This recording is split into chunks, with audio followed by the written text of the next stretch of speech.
নামাজ শুধু আল্লাহর ইবাদতই না। এই নামাজ আমাদেরকে অশ্লীল কাজ থেকে বিরত রাখে, অন্যায় কাজ থেকে বিরত রাখে, হারাম থেকে বিরত রাখে। মানুষকে ভালো পথের উদ্দেশ্য দেওয়ার চেষ্টা হয়। মানুষকে বলা হয় যে তোমরা নামাজের মধ্যে আসো। নামাজ পড়লে আমাদের এরকম অটোমেটিক ভিতর থেকে চেঞ্জ হয়ে। অথচ দেখুন এত সুন্দর করে এই বিল্ডিংটা বানাইছে, মসজিদটা বানাইছে, এখন আসরের ওয়াক্তর সময় কোনো মানুষ আজান পর্যন্ত হয় না, কোনো মানুষ আজান দেওয়ার জন্য আসেনি। এত সুন্দর করে বিল্ডিং বানাইছে, এত সুন্দর করে মসজিদ বানাইছে, বলুন তাহলে এইরকম টাকা পয়সা খরচ করে বিল্ডিং বানানোর কি উদ্দেশ্য?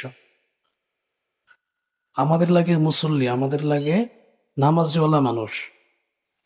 আজকে মানুষ প্রচুর পরিমাণ দান সৎকা টাকা পয়সা দিতেছে মসজিদে, কিন্তু তারা নামাজ পড়ে না। এই যে দেখুন, আমি দেখাইতেছি আপনাদেরকে, এই বর্তমান হয়েছে দানের সিজন, মানুষ ধানও দান করছে।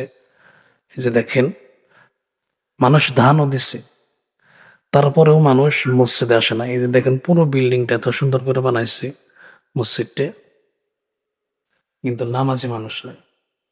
সামনে দেখুন আমাদের কোরবানির, অনেক মানুষ দেখবেন কি যে অনেক টাকা খরচ করে এই কোরবানির গরু কিনছে, কিন্তু অথচ তারা নামাজ একক্ত পড়ে না। আসলে নামাজ হচ্ছে ফরজ, আর কোরবানি করা আমাদের জন্য ওয়াজিব। যদি আমরা এই ফরজ বাদ দিয়ে ওয়াজিবের পেছনে ছুটি, তাহলে তো কাম হয় না ভাই। এই জন্য সূরা কাউসারের মধ্যে আল্লাহ তাআলা কইছে, ফাসাল্লি লিরাব্বিকা ওয়ানহার, তোমরা সালাত আদায় করো এবং কুরবানি করো।